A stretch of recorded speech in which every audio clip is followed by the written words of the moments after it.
নমস্কার বন্ধুরা। আজ বলবো দেবেশ রায়ের উপন্যাস মার বেতালের পুরাণ নিয়ে। এর আগের একটি ভিডিওতে উপন্যাসটি নিয়ে বলেছি, কিন্তু উপন্যাসটি এমন জটিল, এমন কঠিন যে মনে হলো যতটুকু বলেছি তাতে হয়তো বিষয়টা সম্পূর্ণ হয়নি।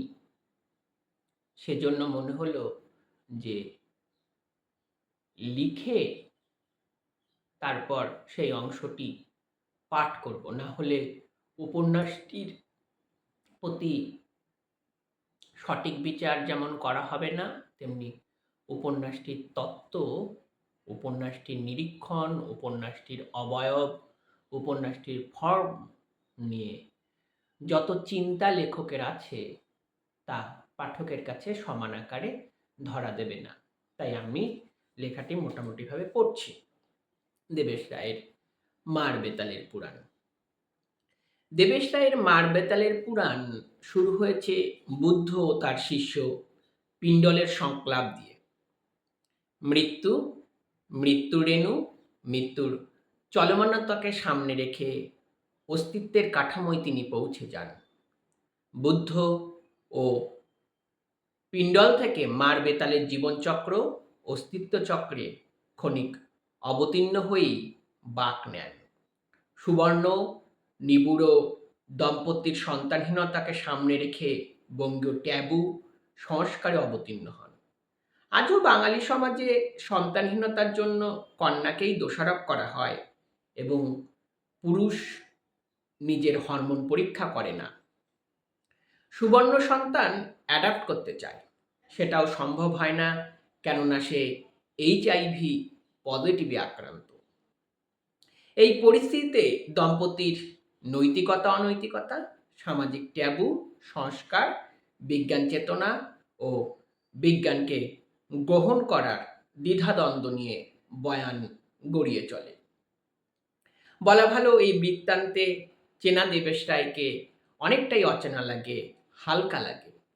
শারদীয় পূজা সংখ্যার উপন্যাস বলেই এমন থিম ভিত্তিক না অন্য কিছু, তা আমাদের অজানা থাকে। কিন্তু উপন্যাস যত এগিয়ে যায় পাঠকের ভুল ভাঙতে থাকে। দেবেশ রায় বিচিত্র বিদ্যা, বিচিত্র বীক্ষণ নিয়ে উপস্থিত হন। যৌনতার মেটাফোর ভাঙতে ভাঙতে প্রাণী থেকে প্রাণীকুল, মানুষের গুপ্তবিদ্যা ও তার মধ্যে বেতালের এপিসোড এনে সমান্তরাল বিন্যাসকে ভেঙে দেন। ছোট ছোট পর্বে ক্রমেই দৃশ্য বদল করে ব্যক্তির সামাজিক ট্যাবু, বিভ্রান্ত ধারণা, যৌন শিক্ষার অজ্ঞতা, ব্যক্তির নিয়ন্ত্রিত যৌনতার বিপরীতে মুরগির অনিয়ন্ত্রিত যৌন জীবন এবং তাকে সামনে রেখে ব্যবসা বাণিজ্য সহ প্রাচীন ইতিহাসের পরম্পরা আখ্যানকে জীবনের জটিল রসায়নে প্রবেশ করায়। একটি গল্প দাঁড় করাতে অক্ষম হচ্ছেন না ইচ্ছাকৃতভাবেই পাঠককে পাক খাওয়াচ্ছেন তা নিয়ে সন্দেহ থাকে। আধুনিক সময়ের জটিল বিশ্বের মতো তার সাহিত্যও জটিল হবে, তার স্বর দুর্ভেদ্য হবে। সে তার পাঠককে স্থিতধী হতে দেবে না। লেখককেও কেন্দ্র থেকে ছিটকে যাচ্ছেন বারবার, লেখকও কেন্দ্র থেকে ছিটকে যাচ্ছেন বারবার। তিনি উপন্যাসের আকার সংকটে ভুগছেন। কোন বৃত্তের মধ্যে কাহিনী গড়িয়ে দেবেন তা চিন্তা করতে করতে অজস্র কাহিনী কলমে ভেসে যাচ্ছে। তেমনি ভাষা সংকটে ভুক্তভোগী হচ্ছেন। সবই তো ক্ষমতার ভাষা, ক্ষমতার স্বর, তার বিরুদ্ধে প্রত্যাখ্যানের ভাষা গড়তে ব্যর্থ হচ্ছেন। তেমনি সব গল্পই তো বাস্তবের গল্প। সেই গল্পকে কিভাবে শিল্পের বাস্তবে রূপান্তরিত করবেন? পারিবারিক গল্প, সিনেমার গল্প, ভ্রমণের গল্প এসে যাচ্ছে। এই বাস্তবকে কিভাবে প্রত্যাখ্যান করবেন, সেই বয়ানে আখ্যানের প্লট গড়ে উঠেছে। উপন্যাসের তাত্ত্বিক সমীক্ষায় পাঠককে নিয়ে যেতে চান লেখক। গল্পে অজস্র মিথ্যা থাকে, সে মিথ্যার মীমাংসা হয় না। পাঠক কল্পনার মীমাংসাও চান না। পাঠক একটা সত্যে, উপলব্ধিতে, জীবনবোধে উপনীত হতে চান। লেখক কিভাবে, কোন পথে তা উপনীত করছেন সেটা জরুরি। আবার গল্পকে ইচ্ছাকৃতভাবেই জীবনের পাকে পাকে জড়িয়ে দিচ্ছেন। কেন্দ্রের চাপে পরিধি বৃত্ত ভেঙে যায়। আবার বিশ্বায়ন নতুন গতি সময়ের একক গড়ে তোলে। বৃত্ত সামনে রেখে পরিধির বিস্তার কিভাবে ঘটানো সম্ভব তা লেখক দেখাচ্ছেন।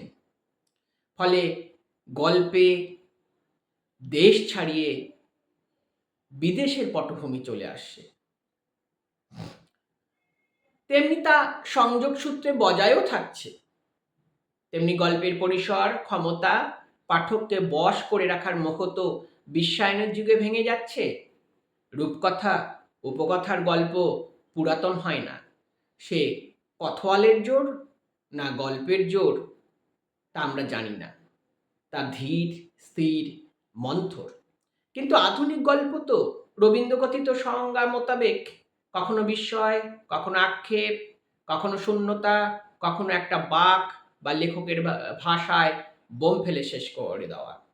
তার রেশও সংক্ষিপ্ত। উপন্যাসের পরিসর নিয়ে তিনি চিন্তান্বিত হয়েছেন। কখনো নভেলের কাহিনী দুটো প্ল্যাটফর্ম বদল করে এগিয়ে যায় এক রৈখিক গতিতে, কখনো একই বৃত্তে ঘুরপাক খায়। একজন লেখক কোথায় উপন্যাস শেষ করবেন? বৃত্ত সম্পূর্ণ হলে, না পাঠককে বিভ্রান্ত করে মাঝপথে? কেন্দ্র থেকে শুরু করে অজস্র লোকজন নিয়ে সমাপ্তে পৌঁছবেন, না লোকজন বাতিল করতে করতে নিঃসঙ্গ ভুবনে সমাপ্তি ঘটাবেন? তিনি পাঠককে যেমন বিভ্রান্ত করছেন, তেমনি পথ খুলে দিচ্ছেন। বাস্তবের সময় আর শিল্পের সময় এক নয়। সার্থক লেখক শিল্পের সময় আঁকেন, সেখানে বাস্তবের সময় ছিন্ন ভিন্ন হয়ে প্রবেশ করে। প্রবেশ, অনুপ্রবেশের মাত্রা নিয়ন্ত্রিত দুয়ার দিয়ে গ্রহণ বর্জনের পাঠ গড়ে ওঠে। শিল্পের সময়ই বাস্তবের সময় হয়ে পাঠকের কাছে ধরা দেয়। লেখক বাস্তবের বিপরীতে গিয়ে বিপ্রতীপ বাস্তব আঁকেন। লেখক অনেকগুলি বিচ্ছিন্ন ঘটনা নিয়ে এগিয়ে চলছেন। সেই সব ঘটনা থেকে পাঠককে আধুনিক উপন্যাসের নন্দনতত্ত্ব, ফর্ম, আকার, পরিসর, সময়ের সংকট ও সম্ভাবনাকে চিহ্নিত করছেন। আজকের জটিল জীবনে সম্ভাবনার নানা দুয়ার খুলে যাচ্ছে। সত্তার বিবিধ বিভাজনময় অবস্থা। উপন্যাস সেখানে সহসাই চলে যাচ্ছে। তবুও আধুনিক জীবনের সবটা ন্যাচারালিস্টিকভাবে ধরা কি সম্ভব হচ্ছে? নভেলের কাজ কিন্তু নোংরা দুর্গন্ধ অন্ধকারময় ভাবেই ধরা। প্রকৃতপক্ষে জীবন এত বিচ্ছিন্ন, বহুদা বিভক্ত হয়ে ছড়িয়ে আছে, তার রহস্য ভেদ করা মোটেই সহজ প্রাচ্য নয়। সেখানে পাঠককেও হতে হবে ধুরন্ধর, মেধাবী মনস্ক। নইলে লেখকের পক্ষে একা এই পথ অতিক্রম করা সম্ভব নয়। তেমনি এ আখ্যান পাঠকের পরীক্ষাস্থল। লেখক বারবার পাঠককে পরিমাপ করে নিচ্ছেন। বয়ানের সামান্য এগিয়েই পাঠকের সম্মুখীন হচ্ছেন। পাঠক তখনও ধৈর্যশীল, স্থিতধীর, না পাঠকের পলায়ন ঘটেছে টেক্সট থেকে লেখক বুঝতে পারছেন না। পাঠক পরিত্রাণ খুঁজছে, না লেখক কর্তৃক আরও বড় জটিলতায় আত্মমগ্ন হচ্ছে, তা লেখকের কাছে ধোঁয়াশা স্বরূপ থেকে যাচ্ছে। বড় নান্দনিক এই উপন্যাসের ভাষ্য। সময় যত বদলে যায়, সময়ের ভাষা যত বদলে যায়, মানুষের ভেগধারী চিত্রনাট্য যখন প্রতি মুহূর্তে স্বরূপ বদল করে, তখনই উপন্যাসের প্রকৃত সময়। আধুনিক মানুষ যত জটিল কৃত্রিম হয়েছে, জীবনের বিত্তায়ন যখন প্রতি মুহূর্তে বদলে যাচ্ছে, সত্তা যখন খণ্ড খণ্ড হয়ে ছড়িয়ে পড়ছে, তখনই নভেলের প্রকৃত সময়। বিশ্বায়ন, পুঁজিবাদ যখন দেশ মহাদেশের গোলার্ধকে ভেঙে দিচ্ছে, কখনো সংকুচিত করে ব্যক্তিকে কৃষ্ণ গহ্বরে ঢুকিয়ে দিচ্ছে, তখনই নভেলের প্রকৃত সময়। উদ্বৃত্ত মানুষ আত্মঘাতী প্রবণতায় যখন সমকালকে আক্রান্ত করছে, বিরোধী শূন্য গণতন্ত্রে রাষ্ট্র যখন নিজেই ব্যভিচারী, সেই বিভ্রান্তক কালখণ্ডই উপন্যাস জন্মের প্রকৃত সময়।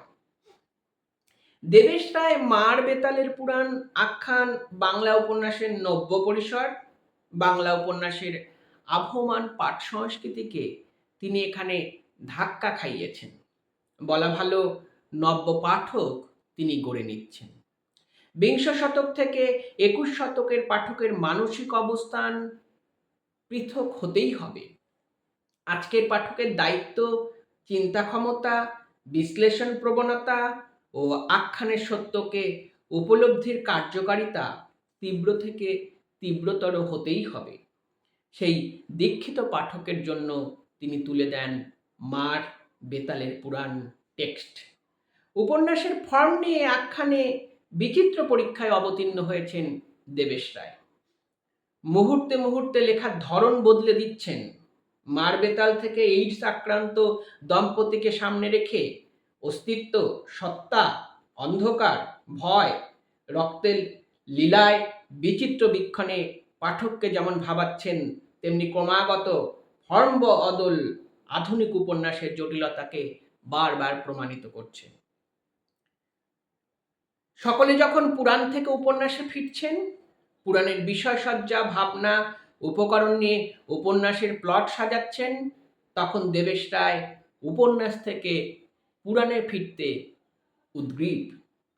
মার বেতালের পুরাণ আখ্যানের সূচনায় মার ও বেতালের সামান্য পরিচয় দিয়েই তাদের যেন শূন্য করে দিয়েছিলেন। মধ্যপথে এসে কাহিনী থেকে আবার পুরাণ বিন্যাসে ফিরছেন, অবশ্যই বাস্তবকে প্লটে রেখে।